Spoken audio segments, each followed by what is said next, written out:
Welcome back to 1111. I'm doing a quick drop here to share something that has been on my mind lately.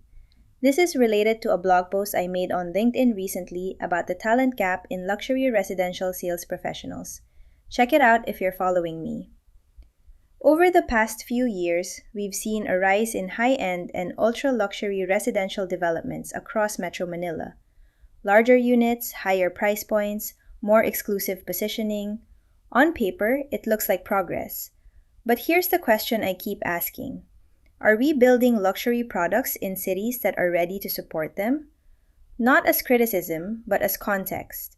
Because luxury isn't just about the unit, it's about the system around it. Luxury pricing in Metro Manila has moved upward quickly. Projects once considered ambitious are now positioned as standard in the upper tier. Developers are responding to scarce land, higher construction costs, smaller inventories, and more discerning buyers. Demand in the high-end segment has remained resilient. But here's the tension.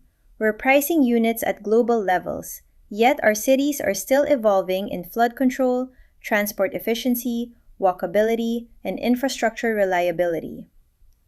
So what are luxury buyers really paying for? In mature cities, luxury enhances an already functional environment. In emerging cities, luxury often compensates for what the city can't consistently provide. That's the difference. Buyers aren't just paying for marble finishes or branded towers. They're paying for predictability, control, reduced friction. They're paying for insulation from traffic, flooding, congestion, and uncertainty. That's why today's amenities in Metro Manila and Cebu look the way they do. The bar has been raised to deliver concierge services, gated access points, internal retail spaces, or elevated podiums to mitigate flooding within the immediate surrounding and controlled circulation. These aren't indulgences, they're buffers. When understood properly, amenities become functional infrastructure. But too often the question is, what amenities will help us sell? But the better question every luxury buyer and investor should ask is, what systems will support daily life here 10 or 20 years from now? Luxury buyers don't think in launch cycles. They think about ease of entry and exit, rainfall impact, access to schools and healthcare, and what happens when construction ends.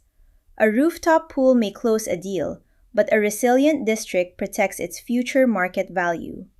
You see it in heavy reliance on renders, vague connectivity promises, and features that look impressive but don't solve daily friction. Luxury rarely fails at launch. If it fails at resale. And resale performance reflects whether foresight was built into the plan or if the promised plan around it were truly executed. There are developers thinking long-term. They plan districts, not just towers. Coordinate early with local governments. Treat flood management and mobility as core inputs. Integrate commercial and civic uses intentionally. In these cases, amenities extend infrastructure. They don't replace it. That alignment protects pricing power. Now let's talk about sustainability. In the Philippines, sustainability is still associated with luxury, green certifications, energy systems, water recycling. Personally, I believe sustainability should be baseline, not premium. But market perception still links sustainability with sophistication. The deeper issue isn't branding, it's movement. True sustainability supports how people live and move. Can residents walk safely within the district? Is daily life car dependent? Does mixed-use planning reduce unnecessary travel? Does the project reduce strain on public systems?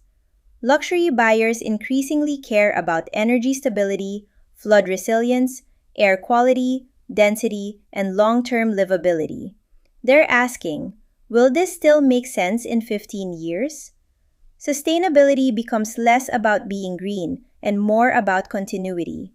Walkable clusters, integrated planning, efficient circulation, reduced reliance on unpredictable systems.